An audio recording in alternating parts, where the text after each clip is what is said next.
Beni Nipashe, sauti ya mkaaji. Connectez-vous sur www.beninipache pour des informations à continuer. Beni Nipashe est aussi sur Twitter, Facebook, YouTube. Beni Nipashe kwa malalamiko yenu. Mesdames, Messieurs, bonjour et bienvenue. Merci pour votre fidélité accordée à Beni Nipashe CD. Aujourd'hui, nous allons parler de l'état des sièges. Premiumbeat.com.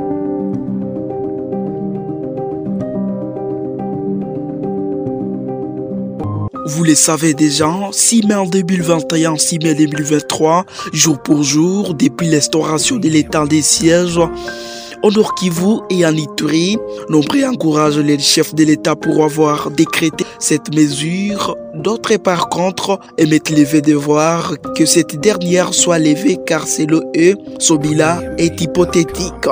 Dans ce nouveau numéro, nous recevrons Christian Chaouri.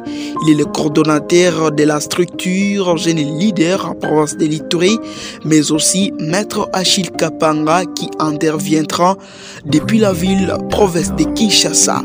Mesdames et messieurs, chers internautes, c'est pour vous la première fois de nous écouter. Bonne position et conditions d'écoute. À la présentation, Elias Loaïvoueka depuis Bunia.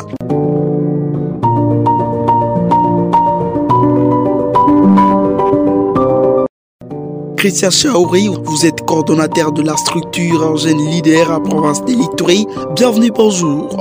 Bonjour. L'état des sièges venait de faire 2 ans depuis son instauration dans les provinces du Nord Kivu et de l'Ituri pour y imposer l'autorité de l'État. Quelle analyse faites-vous? Moi, en tant que coordonnateur des jeunes leaders, je dois commencer que si je m'exprime librement, sans inquiétude, sans être inquiété, avec le respect de la liberté d'expression, je vis tout le monde et dans plein débat était en train de critiquer en émettant des analyses comme ils veulent. Ça montre qu'il y a un respect de la liberté d'expression pendant l'état de siège. Mais aussi, pendant l'état de siège, j'observais les otages de la task force, y compris le président de l'INADI, qui représente toutes les communautés en province de l'Ituri. Il a été libéré pendant l'état de siège par les animateurs de l'état de siège, par le FRDC et sous la conduite des opérations militaires de lieutenant-général Luboya Kanchama. J'ai vu aussi la suspension des convois militaires sur RN27 et RN4 parce que pendant l'administration civile, il y avait des convois qui amenaient les gens vers Mahagi, vers Aru, et d'autres qui se déplaçaient de Komanda jusqu'à Mambasa, ainsi de suite. J'ai constaté qu'il y a eu des routes qui ont été réhabilitées pendant l'état de siège. Un exemple de la route de Bunia-Kassaigne, d'où on faisait beaucoup de temps en cours de route, mais seulement 30 minutes au bord d'une voiture, vous y arrivez calmement. Il y avait des coupeurs de route qui étaient sur ces tronçons qui opéraient régulièrement où on constatait chaque jour des morts. Ces coupeurs de route sont inexistants. J'ai constaté des opérations militaires qu'on menait à Kobo, Bambou.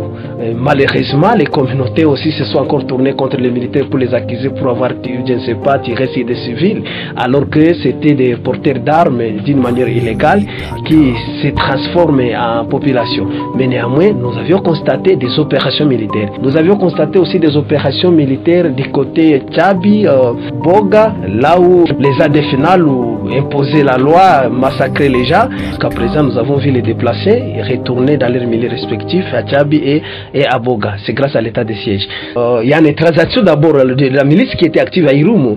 C'est FPIC Chinyakilima. Aujourd'hui, cette milice est de fait, cette milice n'est plus active et cette milice a été démobilisée dernièrement ici dans les sites de Django, un site là du PDDRCS, donc un site pilote du PDDRCS. Donc ça prouve aussi que pendant l'état de siège, il y a au moins un groupe armé qui est déjà de fait, mais aussi Ezekiel à travers les loups de la montagne qui venaient régulièrement ici en ville pendant l'administration civile. Je vis à un moment donné, il partait à la prison centrale où il faisait de n'importe quoi, mais aujourd'hui je ne vois plus sa présence, surtout avec des opérations militaires qui ont été menées là-bas, et il est neutralisé jusqu'à présent, il n'est plus vraiment actif. Ok, merci.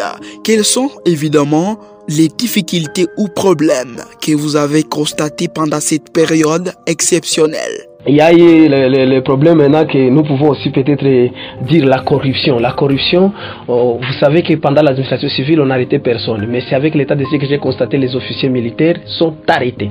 S'ils osent seulement tomber dans les antivaleurs et d'autres sont radiés même pendant l'état de siège, pendant qu'ils étaient comme des intouchables pendant l'administration civile. À combien de pourcentage évaluez-vous l'état de siège à province de l'Ituri? Si il y a ce que nous pouvons critiquer négativement, c'est nos communautés. Dire que nos fils ne nous écoutent pas, c'est pourquoi ils sont en train de nous tuer nous-mêmes et nous nous entretuons nous-mêmes. Et ça ne bénéficie à personne. Et que donc, les gens qui peuvent se juger maintenant pendant les désastres, c'est à nous aussi communautés. Nous, communautés, est-ce que réellement nous sommes à la hauteur de convaincre nos frères? Est-ce que réellement nous sommes écoutés? Nous avons des leaders dans nos différentes communautés. Moi, je pensais qu'aucun membre d'une communauté n'allait ouvrir sa bouche parce que nous-mêmes aussi membres des communautés, nous sommes un peu responsables. Gloire à Dieu à certaines communautés qui sont entendues comme la communauté Bira, laisse-moi le dire à haute voix, c'est une communauté qui a réussi à sensibiliser leurs frères en fait de mettre fin à cette aventure et ils ont réussi à le faire. Et nous voulons que les Lendou le fassent, les Ema fassent de même, les Alour de même et toutes les communautés, pourquoi pas les Nial et ainsi de suite. Nous voulons la paix et c'est vraiment, ça nécessite la contribution de nous tout le monde. En termes de pourcentage, si moi je pourrais dire, aujourd'hui nous sommes à 60% et les 40%, les gouverneurs militaires doivent faire pour que, avant la levée de l'état de siège, que nous puissions déjà avoir un résultat escompté totalement avec la sécurité totale. Christian Charoui, merci. Maître Achille Kapanga, vous êtes en ligne, vous intervenez depuis la ville de Kinshasa. Je rappelle que vous êtes avocat au barreau de Kinshasa et porte-parole du parti politique COFEDEC. 2 ans de l'état de siège, vous avez quelle analyse?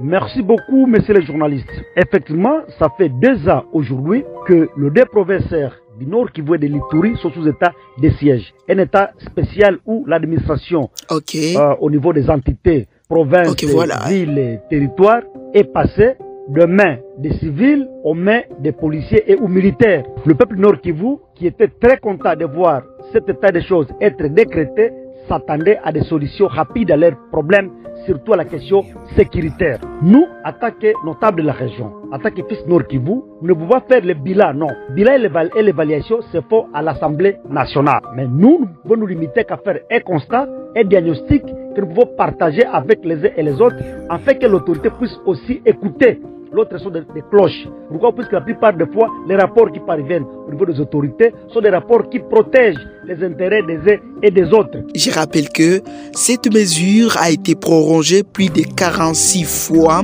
mais aucun groupe armé n'a été éradiqué. Les sécurités perdurent. L'état de siège, qui est un état spécial où on doit renouveler pendant 15 jours, a pris une allure qui n'était pas celle-là, puisque le renouvellement de la prorogation au niveau de l'Assemblée nationale, ça devient une formalité. On ne sait même pas organiser des débats autour de la question avant d'engager un processus allant dans la prorogation. Donc pour nous, c'est devenu une formalité et là, il y a maintenant un danger. Or, au cours des débats qui pouvaient amener à la prorogation, on devait écouter profondément ou bien analyser profondément les grandes questions. Que la fois passée, imaginez-vous, à l'Assemblée nationale, on nous avait révélé qu'il y avait des détournements terribles et que tout l'argent qui sortait pour l'état de siège, la plus de 60% restait ici à Kinshasa. De telles situations font peur. Nous pensons que la première observation est celle-là. Donc, la gestion ou bien la prorogation au niveau de l'Assemblée nationale, c'est devenu une question de formalité. Ce qui ne donne plus de poids, non plus d'importance. Donc, la substance importante qui caractérise l'état de siège n'en est plus. Oh, ce sont les débats là où on devait examiner les questions profondément et voir comment faire l'essentiel ou bien améliorer la situation sur le terrain. Mais comme les débats ne se font plus autour de la question de l'Assemblée nationale, c'est que la substance de la question n'existe presque plus. 2. Oui, on le sait très bien, les questions de sécurité persistent. Elles persistent grandement au niveau de ces 2 provinces-là. Les tueries sont là, les massacres sont là. Plus grave encore, il y a une partie du territoire national, une partie de la province du Nord Kivu qui est aujourd'hui contrôlée par des rebelles, alors qu'on est sous état de siège. Cette question-là dérange. Comment sous état de siège, là où on a des militaires, des généraux qui dirigent, des colonels, mais l'ennemi vient s'imposer et prendre une partie du territoire national. Ça cloche et ça fait interpeller. Et de 3, qu'on ne confonde pas les choses.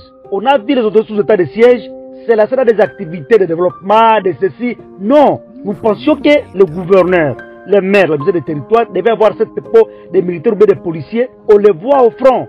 Mais aujourd'hui, apparemment, les questions sécuritaires, les questions de front sont des questions secondaires, pas tertiaires. La préoccupation, ce sont les taxes qu'on doit payer. On en a vu à Beni avec la taxe pour Loumé. Il y en a beaucoup. Mais on se dit finalement, on est où? J'avais bien dit que quand l'autorité se lance ou bien a déjà commencé à goûter le miel qui est l'argent, il lui est difficile de revenir au bon sens. L'argent corrompt tout.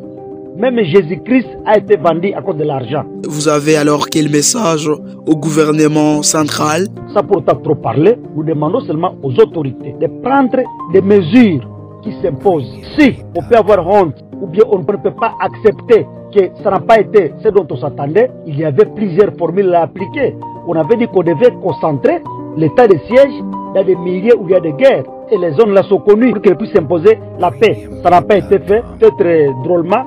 Il y a même certaines autorités qui étaient maires, qui sont devenus des généraux, mais sont encore sur place. Une ville qui se fait diriger par un général. Raison pour laquelle nous pensons que le gouvernement de notre pays, le Parlement, ils doivent comprendre que la ligne droite ou bien l'aspect constitutionnel qui révèle l'état de siège ne plie aux personnel sur le terrain et qu'on puisse changer ou bien qu'on puisse requalifier. Et surtout, qu'on fasse des audits. Et une autorité policière ou militaire qui a fait longtemps dans une entité, c'est déjà habitué. Quelqu'un fait 2 ans, il est maire, 2 ans, il est administrateur des territoires, 2 ans, il est gouverneur. Mais il pense que c'est déjà normal. Il fallait qu'on puisse commencer à changer ces gens-là. Après 3 mois ou 6 mois, on voit qu'il n'a rien fait, on amène quelqu'un d'autre. Mais les gens se sont déjà accoutumés et c'est devenu très dangereux. Mesdames, Messieurs, merci d'avoir été des nôtres. L'actualité est à contenu sur www.beninipache.cd. Beninipache, sauti ya mkaaji. Connectez-vous sur www.beninipache pour des informations à continuer. Beninipache est aussi sur Twitter, Facebook, YouTube. Beninipache kwa malalamiko yenu.